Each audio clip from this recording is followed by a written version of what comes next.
Before we talk about the episode proper, let me just go ahead and admit, yes, I like this episode. It's not really a surprise, though. In many ways, this is a bit of a Lower Decks episode, even though Lower Decks actually doesn't exist yet. You know, a slice of life is what this kind of episode is usually presented as, and I do like those types of things. It's a nice way to break from everyday existence every now and again, and it's also a nice way to help flesh out little details, background settings, and characters. What I find funny is that there are certain people, who shall go nameless, Rick Berman, oh God, Rick Berman, excuse me, who were,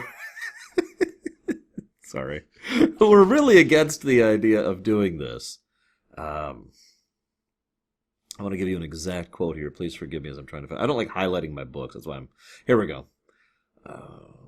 We've had more people come in with average day-in-the-life episodes of the Enterprise story, noted Rick Berman. What he means by that really quick is people will try to sell stories or ideas to shows. It's a very regular concept. Sometimes they'll buy them in bulk. Sometimes they won't take them at all. But according to him, several people have been doing this with regards to this type of story.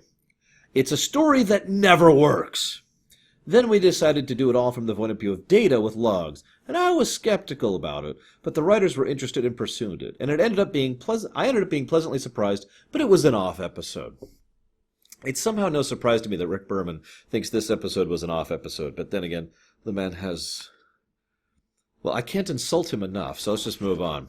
I also want to mention, though, that there's another little tidbit here, where Rick says, you cannot have a show that has no jeopardy or drama on Star Trek.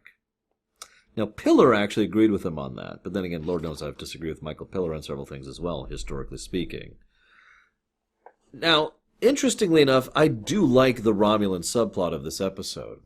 Not for the reasons they probably think, not because it's a threat of the week, not because there's a confrontation, but because A, it still keeps with the whole Data's Day thing. In other words, it never leaves the Lower Deck perspective. This is really just another day. And B, because it helps to further the development of the Romulans, which, as I've already pointed out, is something that we're kind of going full tilt with at this point in time.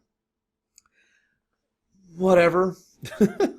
But I do want to mention one thing, because as much as Rick Berman is someone I could just punch in the gut all day long, and that'll be great. Someone like Piller is a far more complex figure. Piller says, and again, this is a direct quote here, I was against... Okay, so originally they were going to do this thing where they were going to replace Wesley with a regular female con officer. This idea is actually something they do eventually end up doing with Ro Laren, but for the moment they were just going to replace her with some new con answer. And this new character would become romantically entangled with Chief O'Brien. Piller says he disagreed with this idea because he felt that O'Brien was too good of a character and the potential benefit to the show to make him another star's supporting character. I felt he would always be some sort of sounding board for someone else, and I didn't want to waste him on that. So we never got around with replacing Wesley, and O'Brien emerged on his own. Credit to Piller on that. As I've talked about many, many times before in both Deep Space Nine and TNG, the actor who plays O'Brien is a very likable, affable person who basically everyone liked on both shows, but especially on TNG. The reason he kept coming back wasn't because he was the most amazing character ever, but because they really liked the actor. And so he just kind of kept coming back and kept coming back and kept coming back. They finally gave him a name after several appearances. Then they gave him a first name after several more appearances. And they kind of started fleshing out his character bit by bit throughout the episodes. It's just funny because there was no intention to walk in Encounter at Farpoint and say, we're going to make this Miles O'Brien. That was never the intent. He was a random background extra in Encounter at Farpoint. And yet he has endured so much as a consequence of the actor's natural charisma and likable, affable attitude. Let's do the emphasis correctly, shall we? So we get this episode, which is arguably the first episode where they really start to put more of a spotlight on O'Brien in particular. And he will become more and more of a character basically from this point on until the end of TNG, or more accurately, until Deep Space Nine, when he formally goes over to Deep Space Nine. Now, I also want to mention that Ronald D. Moore gets some props for this episode as well. It's understandable why people want to do a slice of life episode, a day in the life kind of episode. It's probably worth noting that in a lot of TV shows, the day in the life episodes tend to be some of my favorites. Even Simpsons is a show where that qualifies on. Some of you probably know the exact episode I'm referring to. There's plenty of examples that I'm not going to go into all the details, but Moore felt it wouldn't work normally. They needed to do something special. So he was the one who posited the idea, why not follow Data? Because originally it was going to be Picard, but Data, well, he doesn't sleep. He doesn't rest. So he will actually be here for a full 24 hours of a day. And we'll actually get to see far more of the different interactions on the ship than we would for any other character. Because it makes sense for Data to interact with so many different points. Another decision they made, and this was on Pillar in this case, is they wanted to make it so that there was a main plot. That's the thread of the week plot with the Romulans. But that Data was kind of secondary or even tertiary compared to that. Not really fully involved in that plot. At least not until it takes full screen time towards the latter half of the episode, or the latter, quarter of the episode. And that was also a good decision. We got to see a lot of Data's perspective of that. And if I could give one final bit of praise, whoever decided that Data should be narrating this episode deserves a damn medal, because Brent Spiner's narration as Data in this episode is really what sells me on it. If I could be blunt, there are so many little details in what he says and how he presents himself that are great.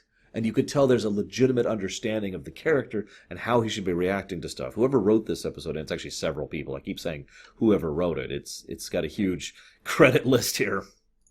But the many people who wrote this episode and the people who put their fingers in the pot in this episode in the writing room all deserve praise, because Data is fully in character and fully awesome all the way through. I also want to give praise, as I always do, to Ron Jones, who manages to show that he can do music that's not terrifying or doomy and still be awesome at it, because he's Ron frickin' Jones. As ever, you can kind of feel some little tidbits of Ronald D. Moore's presence in here, because there's several aspects of continuity in it, following up on plot threads or ideas from previous episodes. The biggest and most obvious is the fact that Data is not only still coordinating with Bruce Maddox, but Bruce Maddox is still coordinating with him, that there is a regular correspondence between the two.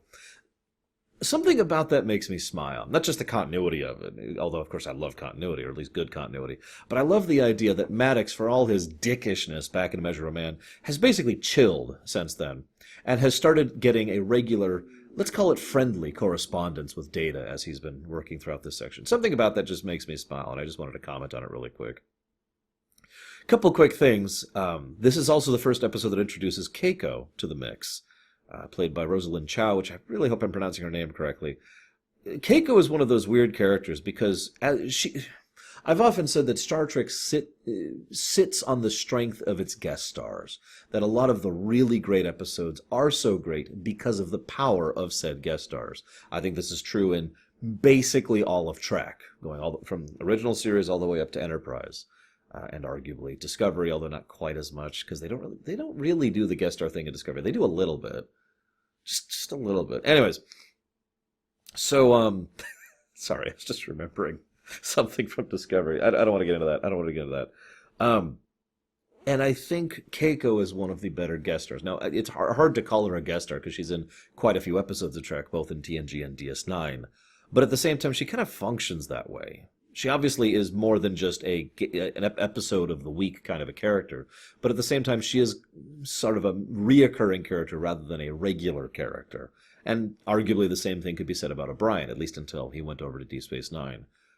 Regardless, all of this is a way of saying that, unlike some people, I actually like her and her performance, and I think she always did a pretty decent job of portraying someone who was very human.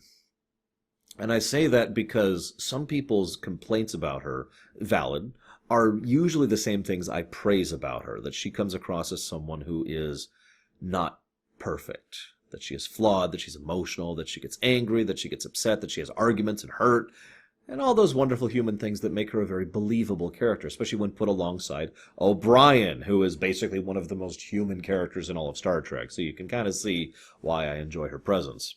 She does a good job in this episode, too, and of course, matching her up with Data, that's perfect. I like the idea that she and Data have been friends for a while, and then he, in fact, introduced her and O'Brien together. I also have to admit, and this is the realm of pure headcanon, I like the idea that Data would have interacted with her specifically because she is a botanist. Because I like the concept that Data would be fascinated by floral, just in general. That he would find the whole concept intriguing, and the kind of thing that from a purely intellectual, non-emotional perspective is still engaging and interesting. Just something that I like to think. Anyways, So Riker comes in to it comes in to relieve Data, and the lights come on as the day watch starts. Why are the lights off? I, there's actual answers for this. This is actually a real life policy in several naval vessels in the United States military. But I've always questioned this. To me, while I get that you're trying to showcase that it's nighttime, I don't think that's going to help the people who are currently awake during nighttime, especially when you have something like a ship that has to be 24/7. I mean, right? The night shift being the dimmed lights just to me would always make them, if I was working on the night shift, would just make me think that it's nighttime and cause me to have issues with maintaining my sleeping schedule and having problems staying regular and having, the possibilities of depression issues or anything like that. And I know they've sort of solved depression in Star Trek, but you get my point. Why don't you just have the lights on? I mean, it's literally night out right now as I'm recording this. It's pretty bright in here. I'm fine. I don't need things to be dimmed to show me that it's nighttime, ignoring the fact that obviously I need the lighting for the green screen, right? I don't know. So then, of course, he goes to talk to Keiko, and she's like, call off the wedding. Oh, God, call off the wedding. Now, what I love about this, again, I mentioned how I love Data's narration. I say this for basically every episode, but I highly encourage you to rewatch this episode, either prior to or after this rumination, because this is one of those rare episodes that really would serve better as a lore run format, where I could just point out every tiny little detail, because there are many of them, and Data's narration is most of them. I'm not going to summarize it all, because he says a lot of different things, and all of them are awesome. But I love the way he logics his way through this situation. All right, Keiko has decided that canceling the wedding will cause her to be happy.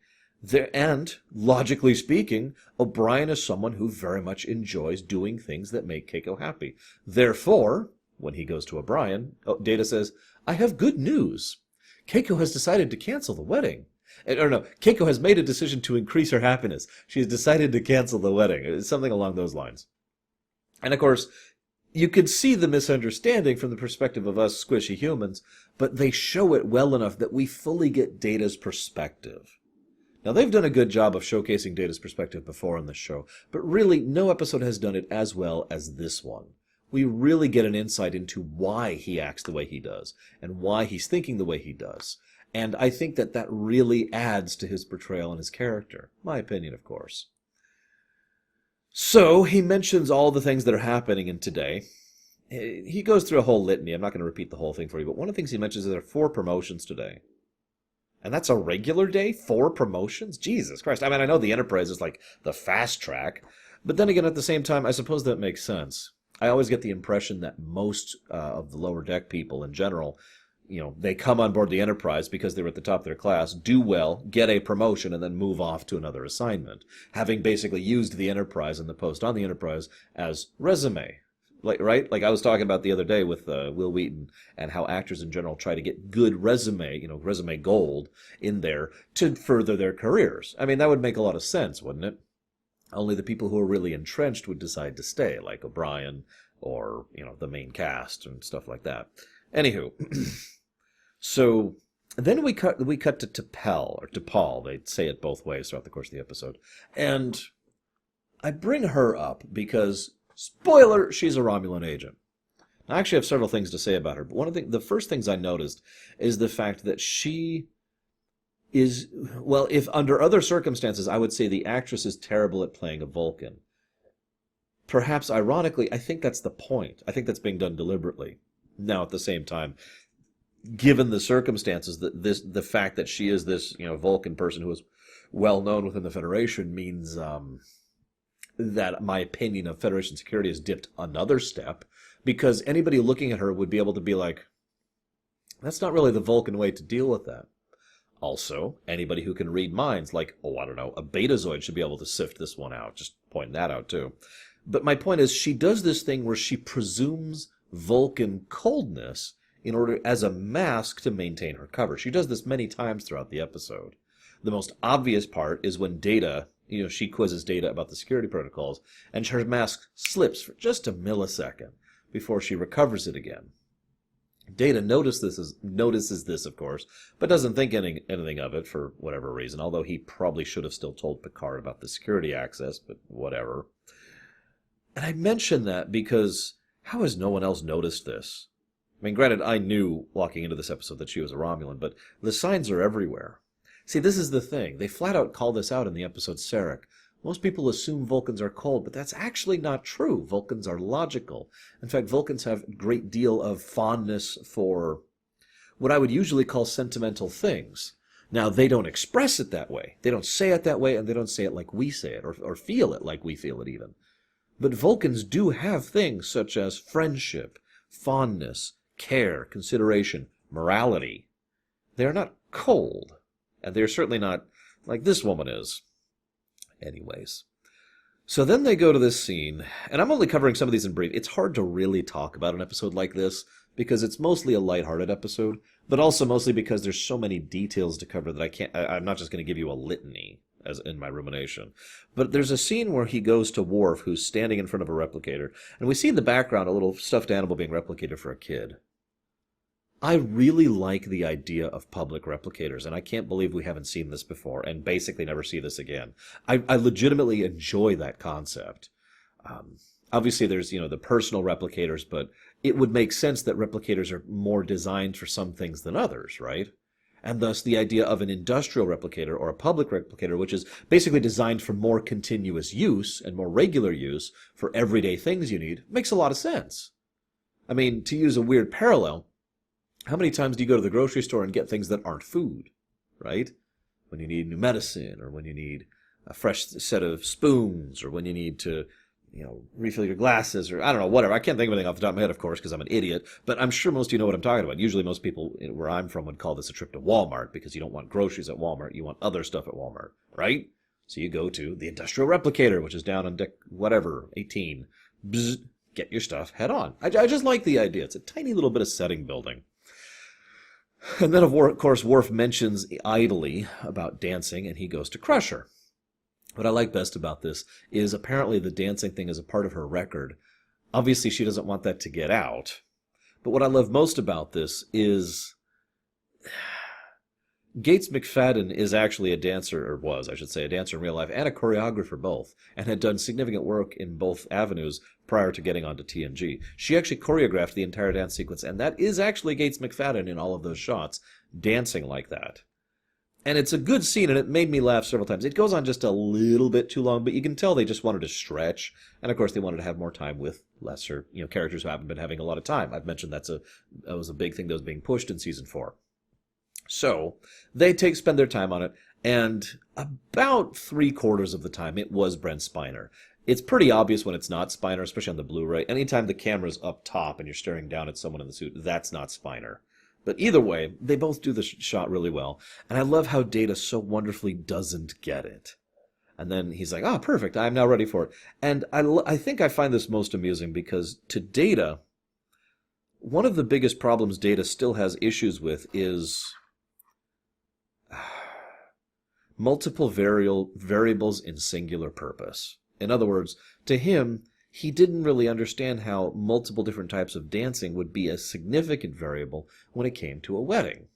I mean, I'm just going to dance, so I'm going to learn to dance. Any form of dance will suffice. So Crusher, of course, logically assumes he wants to learn the dancing she was good at, which was tap dancing in this case. So she teaches him, and he learns pretty much instantly because he's a frickin' android. And then he's like, "Perfect, I'm good to go for this." And she's like, "Oh, no, they don't dance it like this at weddings." "Why don't they, Doctor?" "Well, they don't... I don't know, Data." There's just this tiny little human moment there where you can feel that Beverly Crusher is basically thinking, I don't know why they don't dance like this at weddings. Maybe they should. I like to think they danced like that at her wedding with Jack Crusher. Anyways, and probably Picard too. Anyways, sorry, getting off topic. So, the main plot kind of keeps poking its head in, and again, it stays kind of background, which I do like. I think that's one of the better elements of the episode. So then O'Brien goes to Data, and there's this great bit. I have found that people find themselves... It is a good thing if they come to me and are troubled, that I should make an effort to make them more comfortable. And so it's like, "Please, have a seat." Okay. But then again, Data, multiple variables. He doesn't stop at just have a seat. "Would you like a pillow? Would you like some music? Would you like..." And he just covers all these options. Oh, by the way, for those curious, for the trivia hounds out there, this is the very first appearance of Spot on the show. Although this is not the final appearance of Spot, and obviously they use different cats over the years, some of whom have different genders, and they actually refer to Spot as both male and female throughout the course of the show. I know several people like to think that Data just kind of failed at taking care of a cat and therefore had to get another cat, and that there are literally multiple Spots. Whichever you prefer to think of that. I think the writers just forgot, personally. Anyway, so O'Brien's like, would you please talk to her? She's already talked to Troy. And that's important because, in my opinion, based on the evidence we see, her talking to Troy was probably the conclusion of what needed to be done. Troy, as we just established, is actually a good counselor, knows her stuff and knows her job. And therefore, I think that Troy said whatever she needed to say to Keiko and then let it be, thinking that they will work this out themselves. O'Brien, distraught, goes to his friend, Data, who is her friend, to send him after her. And there's even this wonderful bit where he says, why are Miles and Keiko not talking to each other? And she's just like, I don't know. So then Data goes to Keiko and tries to logic his way through the situation. Now, the best part about this is Data's logic is very sound, and he even phrases his wording very particularly, although I doubt he did so on purpose, to be as passive and uninsulting and non-provocative as possible. She still gets pissed off because when you're hurt, upset, and angry, someone being logical to you tends to throw you off, especially if they're disagreeing with you. So, again, very human. Then he goes to Troy, and she's just like, look, maybe you should just let them work it out. And Data's like, well, I've been trying to calculate the best odds of a successful marriage, and she just finds that amusing, of course. But what I really like is there's this little bit where Data says, it is possible that someday I will have a mate. By the way, there's a rumor circling that they actually tossed that line in there because they were thinking about the possibility of doing a romance story with Data sometime in the future. Obviously, we can now say with the advantage of hindsight that they never did, but just pointing it out. I don't know if that's true or not. It's just a rumor. But Data says, I believe I have much to offer for a potential mate. And I admit I started laughing at that because he does. Obviously, emotion is not going to be one of those things, but Data is actually quite a catch in many ways.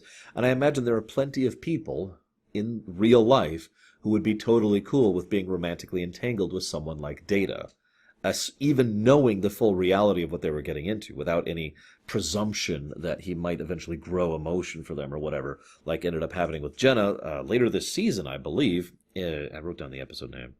What was that? In Theory, that's the name of that episode, In Theory. So anyways, then the Romulans, da-da-da-da. They mentioned, so obviously the whole point here is that T'Pol was a Romulan agent, and this whole overtures of peace thing was just a way to get her back nice and openly in typical Romulan fashion. Okay, I'm with that. Question, was there ever an Ambassador T'Pol? They never actually answer that in this episode, and we're left with the possibility that she had replaced someone, which is probably more likely, or, much more horribly, she was always a Romulan agent, like from the beginning. What do you guys think? I find both options actually quite fascinating in their own rights. Both also speak to the level of extent that the Romulan Empire is willing to go through in order to try and infiltrate and control their enemies. As I mentioned back in Future Imperfect, the things that was being posited that Tomalak was doing were certainly within the bounds of what the Romulans are capable of and willing to do. And we'll again be seeing more of this in the future. It is a very Romulan thing, and a very fascinating way to do it. What I find most interesting is this bit where Admiral Mendicat, or whatever his name is, says, fortunately, I'm not willing to start a war today. So go away. Now, I love that scene because he's got a D'Deridex warbird against the galaxy. Now, let's be honest, in a fair fight, the D'Deridex is going to win that. 2 D'Deridexes are going to crush the Enterprise. 5 are going to annihilate it in seconds. And I point that out because you can tell the Romulans were taking this we want to get our agent and intel back very, very seriously. But I have a question for you guys, another one. Do you think the efforts towards reunification had already started at this point in time? Obviously, the episode unification will not happen for some time, over a year, I believe, at this point. And, the other episodes dealing with reunification will not come up for a bit as well. But I really find myself wondering if any of that movement had started at this point in time. Just food for thought in the back of my head. Anyways, So, looking at my notes here, there's this great bit where Data actually quotes, "If you eliminate the impossible, whatever remains, however improbable, must be the truth." Now, obviously, he's specifically referencing Holmes there, something that Spock would later do in Star Trek Six.